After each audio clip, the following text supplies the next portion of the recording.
Assalamualaikum warahmatullahi wabarakatuh. Innal hamdalillah nahmaduhu wa nasta'inuhu wa nastaghfiruh wa na'udzu billahi min shururi anfusina wa min sayyiati a'malina. Man yahdihillahu fala mudilla lahu wa man yudlilhu fala hadiya lahu. Asyhadu an la ilaha illallah wahdahu la syarika lahu wa asyhadu anna Muhammadan 'abduhu wa rasuluh.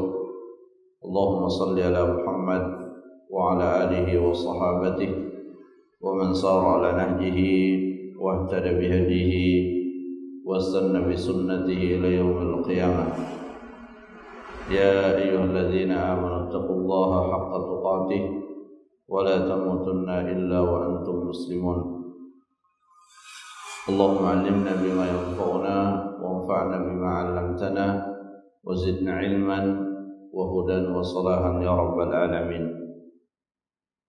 Amma ba'd, ma'asyiral muslimin jamaah salat subuh rahimani wa rahimakumullah. Alhamdulillah, pada kesempatan ini kita kembali melanjutkan majelis ilmu kita pada pembahasan kitab Taisirul Karim Ar-Rahman fi Tafsir Kalamil Mannan, dan alhamdulillah kita telah sampai pada penjelasan ayat-ayat Al-Quran yang terdapat dalam surah Al-Muddathir. Dan ayat yang terakhir yang kita jelaskan yaitu firman Allah Subhanahu wa taala, "Wa li rabbika fasbir." Ini merupakan perintah yang sangat penting yang Allah perintahkan kepada Nabiullah Muhammad sallallahu alaihi wasallam, dan tentunya juga diperintahkan kepada seluruh umatnya untuk memiliki yang namanya sifat sabar, karena inilah yang merupakan kunci dan modal utama di dalam mewujudkan segala hal yang diinginkan oleh Allah Subhanahu wa taala dari hambanya, terutama pada hal-hal yang tidak ringan atau perkara-perkara yang berat. Maka untuk mewujudkannya dibutuhkan yang namanya kesabaran. Dan di antara perkara yang berat tersebut adalah memberikan peringatan. Memberikan peringatan ini membutuhkan kesabaran yang tinggi, karena ketika seseorang tidak sabar maka pasti akan memilih untuk berhenti dari memberikan peringatan. Karena ketika kita memberikan peringatan maka pasti di sana ada resiko, ada tantangan-tantangan, rintangan yang akan kita hadapi. Nah, inilah sesungguhnya yang merupakan hikmah kenapa pada ayat ini, di surah ini, Allah Subhanahu wa taala secara khusus memerintahkan kepada nabinya untuk bersabar dan menjadikan kesabaran itu sebagai wasilah untuk mendapatkan pahala di sisi Allah Subhanahu wa taala, tidak lain karena tugas yang akan diemban oleh Nabi sallallahu alaihi wasallam itu adalah tugas yang sangat berat, tugas yang memang dalam menjalankannya membutuhkan kesabaran yang tinggi. Kemudian pada ayat yang selanjutnya Allah Subhanahu wa taala berfirman, "Fa idza nuqira fin naqur fadzalika yawma idzin yawmun 'asir 'alal kafirina ghairu yasir." Fa idza nuqira fin naqur, dan jika ditiup sangkakala, fadzalika yawma idzin yawmun asir, maka pada hari itu adalah hari yang sangat sulit. Allah Subhanahu wa taala menyebutkan fa idza nuqira fin naqur, mengingatkan tentang adanya hari kiamat. Ini juga masih berkaitan dengan ayat yang sebelumnya, ya, wa li rabbika fasbir. Kita diperintahkan untuk bersabar karena pada akhirnya akan ada hari di mana manusia akan diperhitungkan amalan-amalannya. Sehingga seburuk apapun perilaku seseorang kepada Nabiullah Muhammad sallallahu alaihi wasallam, toh pada akhirnya kehidupan di dunia ini akan berakhir dan mereka akan mendapatkan balasan atas keburukan yang telah dilakukannya. Jadi di antara yang mengokohkan kesabaran seorang mukmin itu ketika selalu segar di dalam ingatannya bahwa ada suatu hari di mana kita akan mendapatkan hak kita ketika misalnya kita diperlakukan secara zalim di dunia ini. Nah, itulah yang akan menguatkan dan mengokohkan kesabaran kita. Karena ketika kita lupa dengan hari akhirat, dengan hari di mana perbuatan-perbuatan manusia akan dibalas, maka terkadang seseorang itu berlarut-larut dalam kesedihan yang bisa berpengaruh pada produktivitasnya dalam kebaikan. Ketika seseorang hatinya tersibukkan oleh hal-hal yang menyedihkan dirinya, maka tentu akan mempengaruhi semangatnya di dalam melakukan kebaikan. Bahkan tidak jarang orang menjadi futur, orang menjadi lemah dalam melakukan kebaikan disebabkan oleh sikap dan perilaku orang yang buruk kepadanya. Maka di sini kita diingatkan bahwa ada masa di mana malaikat akan meniup sangkakala yang menandakan terjadinya hari kiamat. Dan tiupan yang dimaksud di sini itu adalah tiupan yang kedua, tiupan yang kedua. Jadi dalam ayat-ayat Al-Quran itu terungkap bahwa di antara yang kita imani, di antara bagian yang kita imani tentang iman kepada hari akhirat itu adalah mengimani bahwa malaikat akan meniup sangkakala sebanyak 2 kali. Tiupan yang pertama itu adalah tiupan yang mewafatkan dan mematikan seluruh makhluk-makhluk yang ada. Termasuk pada akhirnya malaikat yang meniup itu sendiri akan dimatikan oleh Allah Subhanahu wa taala, sehingga tidak ada yang tersisa kecuali hanya Allah Subhanahu wa taala. Dan itulah yang menunjukkan bahwa Allah benar sebagaimana yang Allah ceritakan sendiri tentang dirinya, Al-Hayyu Al-Qayyum. Sedangkan tiupan yang kedua itu adalah tiupan di mana manusia dihidupkan kembali. Manusia dibangkitkan kembali setelah kematiannya untuk dilakukan perhitungan atas amalan-amalan yang telah diperbuatnya. Dan tiupan yang kedua inilah yang dimaksudkan di dalam ayat ini, fa idza nuqira fin naqur. Syekh Sa'di rahimahullah menjelaskan, fa idza nufikha fis suri lil qiyam minal qubur.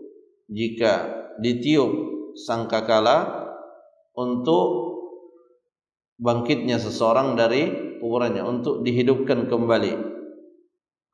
Wa jammul khalqi lil ba'tsi wan nusyur. Dan mengumpulkan seluruh manusia. Jadi setelah dibangkitkan maka kemudian dikumpulkan dan manusia menanti Allah Subhanahu wa taala melakukan perhitungan atas amalan-amalannya. Dan di dalam hadis Nabi sallallahu alaihi wasallam yang di sana dijelaskan secara rinci proses-proses dan tahapan-tahapan yang dilalui manusia.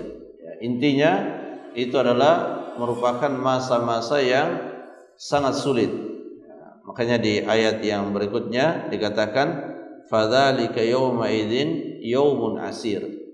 Hari itu adalah hari yang sangat sulit. Bagaimana tidak sulit jika pada hari itu Allah Subhanahu wa taala menghadirkan untuk manusia peristiwa-peristiwa yang belum pernah dialami oleh manusia ketika di dunia. Semisal manusia akan didekatkan kepada mereka matahari. Akan didekatkan kepada mereka matahari. Matahari tidak didekatkan saja itu sudah sangat panas. Ini akan didekatkan sedekat-dekatnya sehingga manusia akan merasakan panas yang sangat hebat. Kemudian manusia dikumpulkan dalam keadaan tidak beralas kaki, dalam keadaan tidak berkhitan, dan juga dalam keadaan tidak mengenakan pakaian. Dan informasi dari Nabi sallallahu alaihi wasallam bahwa manusia dikumpulkan dalam keadaan tidak mengenakan pakaian ini semakin membuktikan betapa dahsyatnya peristiwa pada saat itu. Karena ketika informasi ini disampaikan, Aisyah radhiyallahu anha sempat bertanya kepada Nabi sallallahu alaihi wasallam. Yang ditanyakan oleh Aisyah adalah aurat. Bagaimana dengan aurat? Apakah orang akan melihat aurat kita? Kata Nabi sallallahu alaihi wasallam, manusia pada saat itu tidak lagi terpikir untuk melihat aurat karena kedahsyatan daripada keadaan saat itu. Tetapi di saat-saat yang demikian, saat-saat yang seperti itu, yang sangat sulit seperti itu, Allah Subhanahu wa taala tetap memberikan kenikmatan-kenikmatan kepada hamba-hambanya. Kita sering mendengar hadis Nabi sallallahu alaihi wasallam, sab'atun yudhilluhumullahu fi dhilli yauma la dhilla illa dhilluh. Ada 7 golongan yang dijanjikan oleh Allah Azza wa Jalla akan mendapatkan naungan di saat tidak ada naungan kecuali naungan darinya. Salah satunya di masa-masa yang disebutkan di dalam ayat ini, fadzalika yauma idzin yaumun asir. Yang paling dibutuhkan pada saat itu adalah naungan, dan tidak ada naungan kecuali naungan dari Allah. Dan ternyata Allah memberikan naungan itu kepada beberapa golongan yang disebutkan di dalam hadis tersebut. Fadzalika yauma idzin yaumun asir alal kafirina ghairu yasir. Bagi orang-orang kafir itu tidak mudah, karena memang tidak ada sedikit pun keringanan yang mereka dapatkan di peristiwa yang sangat sulit tersebut. Dan ini telah diulang-ulang di dalam Al-Quran, bahwa apapun yang dilakukan oleh orang kafir ketika dia masih berada di dunia, maka itu tak ubahnya seperti debu yang berterbangan. Mereka tidak mendapatkan manfaat. Di dalam Al-Quran, ketika Allah Subhanahu wa taala menceritakan salah satu jenis kekufuran, yaitu kemunafikan, itu diibaratkan seperti orang yang menyalakan api. Mathaluhum kamathalil ladzi istawqada nara. Seperti orang yang menyalakan api. Ketika apinya nyala, dia dapat manfaat sedikit. Tetapi ketika ingin mengambil manfaat yang lebih banyak dari api itu padam. Apa maksudnya ayat ini? Maksudnya ketika dia di dunia, dia dapat manfaat. Dia dapat manfaat dari api itu. Maksudnya dia dapat manfaat di dunia. Mungkin dia dapat kenikmatan-kenikmatan. Dia dapat perlindungan. Bagi orang-orang munafik, dia dapatkan perlindungan dari Nabi SAW disebabkan dia mengaku sebagai seorang muslim. Tetapi di akhirat, di saat dia ingin mendapatkan manfaat yang lebih banyak, api itu padam dan mereka tidak mendapatkan manfaat sedikit pun. Di dalam Al-Quran kadang juga digambarkan perbuatan-perbuatan yang mereka lakukan di dunia itu seperti fata morgana ketika di akhirat. Dia kira itu ada air yang bisa dia manfaatkan, tapi ternyata tidak ada sama sekali. Makanya Allah Subhanahu wa taala mengatakan fadzalika yauma idzi yaumun asir. Nah, inilah yang akan mengokohkan kesabaran, yang akan memberikan tasliyah, yang akan memberikan hiburan, bahwa meskipun misalnya di dunia ini kadang kita melihat perilaku yang sangat buruk, tindakan yang sangat kejam yang dilakukan oleh orang-orang kafir, tetapi disebabkan keimanan kita kepada Allah di mana ada hari, ada hari kiamat, ada hari pembalasan, hari yang sangat sulit bagi mereka, maka ini yang akan mengokohkan dan menguatkan kita.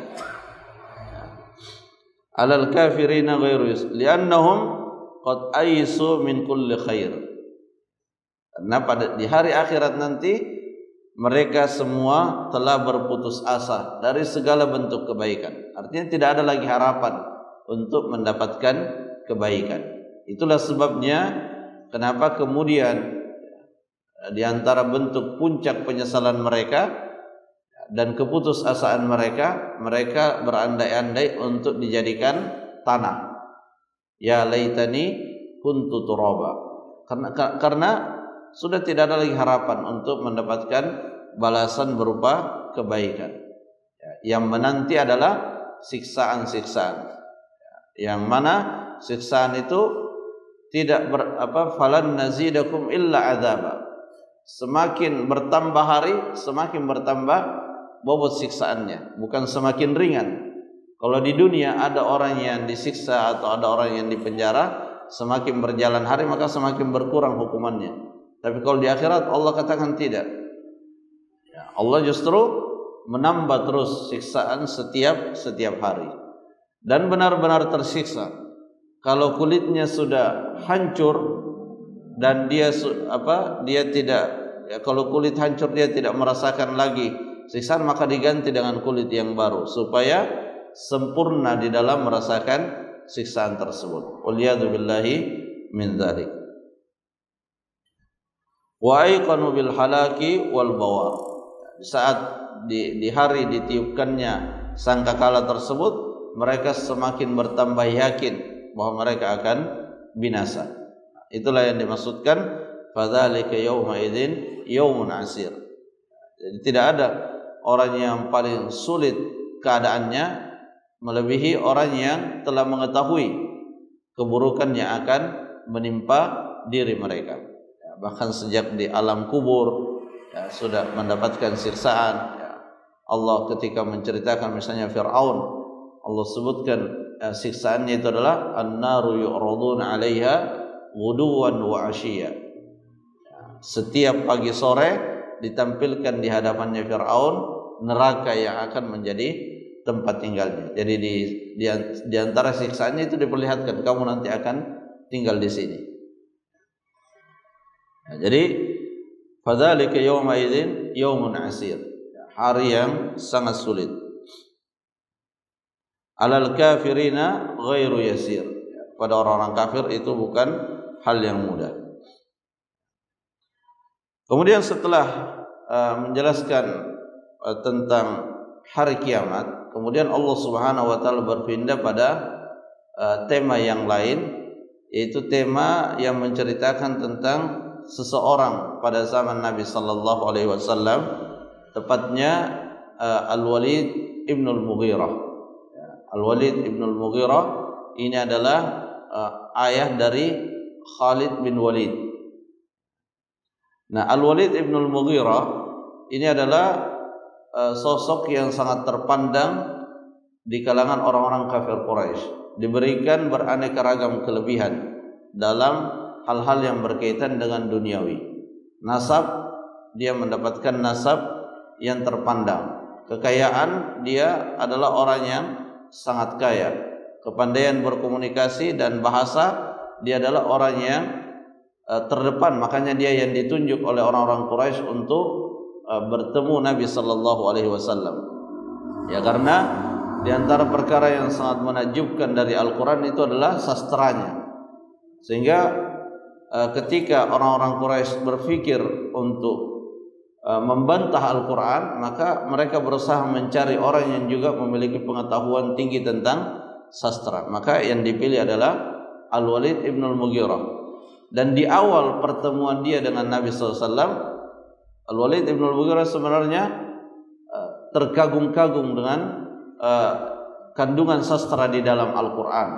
Bahkan ada beberapa pernyataan yang dia ucapkan yang di dalamnya ada pengakuan bahwa Al-Quran ini bukan perkataan manusia. Dari sisi sastra tidak ada manusia yang bisa mengucapkan ucapan seperti itu. tetapi karena kesombongannya akhirnya memilih untuk tidak beriman.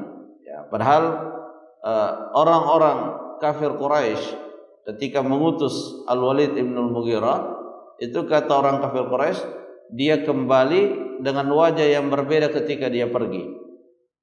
Maksudnya apa? Ketika dia pergi dia sangat optimis bisa membantah ya, dan membuktikan bahwa Al-Quran ini adalah buatan Nabi Muhammad SAW. Tetapi setelah mendengar langsung ayat-ayat, ternyata tidak bisa ya, dia tidak bisa untuk memberikan bantahan yang masuk akal tentang Al-Quran ini adalah buatan Nabi Muhammad SAW. Bahkan disebutkan dalam sejarah, Al-Walid ibn al-Mughirah ini terkadang secara sembunyi-sembunyi ingin mendengarkan ayat-ayat Al-Quran. Ingin mendengarkan ayat Al-Quran bukan karena ingin mendapatkan petunjuk Al-Quran, tetapi lebih karena keindahan daripada sastranya. Karena dia memang orang yang sangat senang dan cinta kepada sastra, dan dia terkagum dengan kandungan ayat Al-Quran. Nah, di sini Allah Subhanahu wa taala mengatakan, "Dzarni wa man khalaqtu wahida." Biarkanlah ya, biarkanlah aku yang akan mengurus manusia yang aku ciptakan wahida, dalam keadaan sendiri. Maksudnya dalam keadaan tidak memiliki apa-apa. Semua manusia ketika diciptakan pertama kali, dia diciptakan dalam keadaan yang sangat lemah. Wa khuliqal insanu dha'ifa. Manusia diciptakan dalam keadaan yang sangat lemah, tidak ada apa-apa yang dia miliki. Bahkan sekedar untuk mengungkapkan kebutuhannya, dia tidak bisa mengungkapkannya dengan bahasa yang mudah dipahami. Dia hanya bisa menangis ya, untuk menunjukkan apa yang dia butuhkan. Jadi Allah Subhanahu wa taala ingin mengingatkan bahwa betapa membangkangnya orang tersebut, diciptakan dalam keadaan tidak memiliki apa-apa, kemudian diberikan oleh Allah, lalu setelah itu dia membangkang dari perintah Allah Subhanahu wa taala.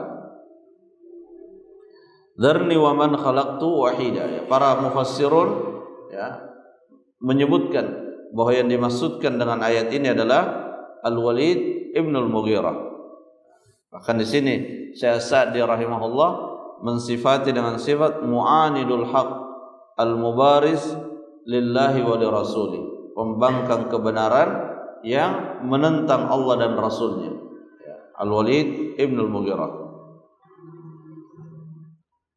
Dan beliau juga menyampaikan, ya Syekh Sa'di menyampaikan juga, wa hadza jazaa'u kulli man anadal haq wa nabadahu. Ya, dan balasan meskipun yang dikisahkan ini berkaitan dengan Walid ibn al-Mughirah, tetapi balasan ini tidak terkhusus kepada Al-Walid ibn al-Mughirah, tetapi juga bisa didapatkan oleh orang-orang yang memiliki perbuatan sama dengan apa yang dilakukan oleh Al-Walid ibn al-Mughirah, di mana dia akan mendapatkan kehinaan di dunia dan siksaan di akhirat kelak nanti. Jadi pertama Allah mengatakan, "Dzarni wa man khalaqtu wahida." Tinggalkan aku, biarkan aku akan mengurus makhluk yang aku ciptakan dalam keadaan tidak memiliki apa-apa. Ya, ada juga yang menafsirkan makhluk yang aku ciptakan sendiri, tidak ada pihak lain yang membantu Allah dalam menciptakannya.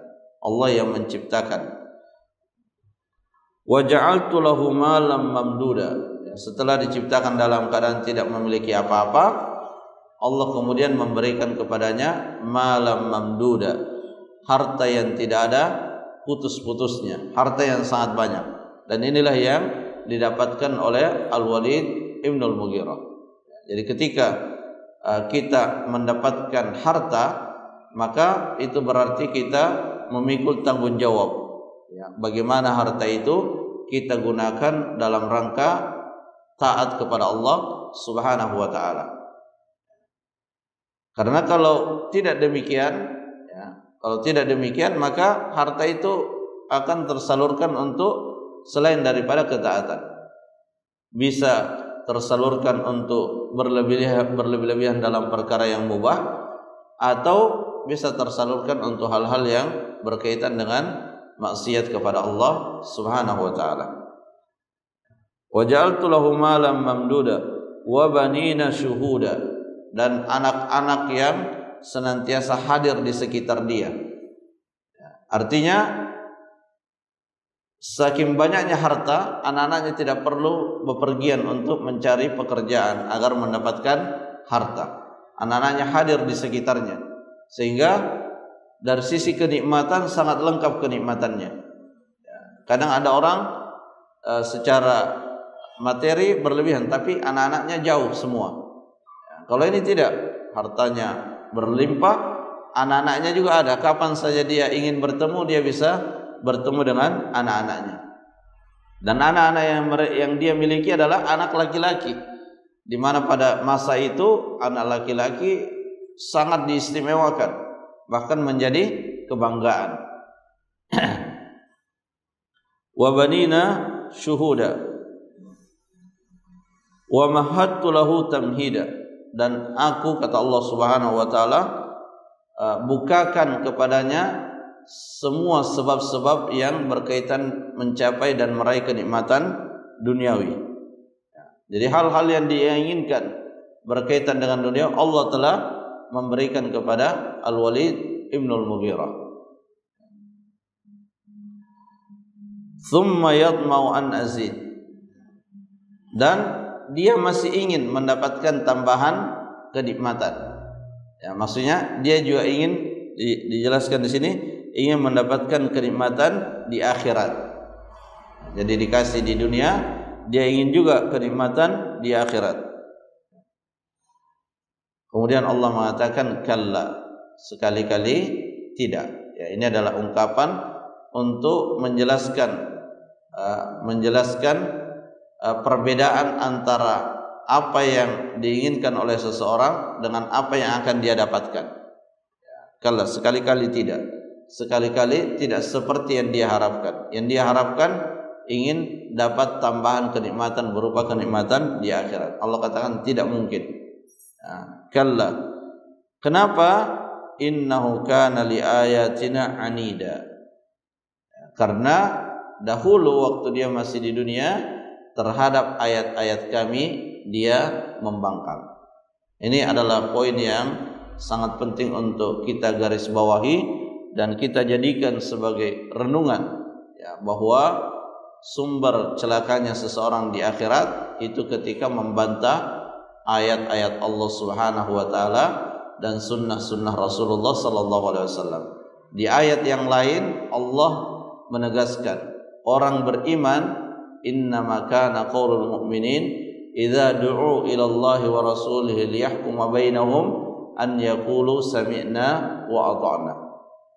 Sesungguhnya ucapan perkataan orang-orang beriman kepada Allah dan hari akhir ketika diajak kepada aturan-aturan Allah, kepada sunnah-sunnah Rasulullah, maka tidak ada ucapan yang dia ucapkan selain mengatakan sami'na wa ata'na, kami mendengar dan kami mentaatinya. Kapan dua ucapan ini tidak kita ucapkan, ya, tidak kita amalkan, maka kita akan termasuk orang-orang yang mu'anid, orang-orang yang membangkang. Sehingga kalau ada hal yang kita sudah ketahui bahwa itu datangnya dari Allah atau dari Rasulullah sallallahu alaihi wasallam, maka kita bermujahadah untuk kemudian menerima dengan lapang dada ketetapan dan ketentuan tersebut. Jamaah rahimakumullah, mungkin itu yang bisa disampaikan, semoga bermanfaat. Wallahu taala a'lam bissawab. Subhanakallahumma rabbana wa bihamdik, asyhadu an la ilaha illa anta, astaghfiruka wa atubu ilaik. Assalamualaikum warahmatullahi wabarakatuh.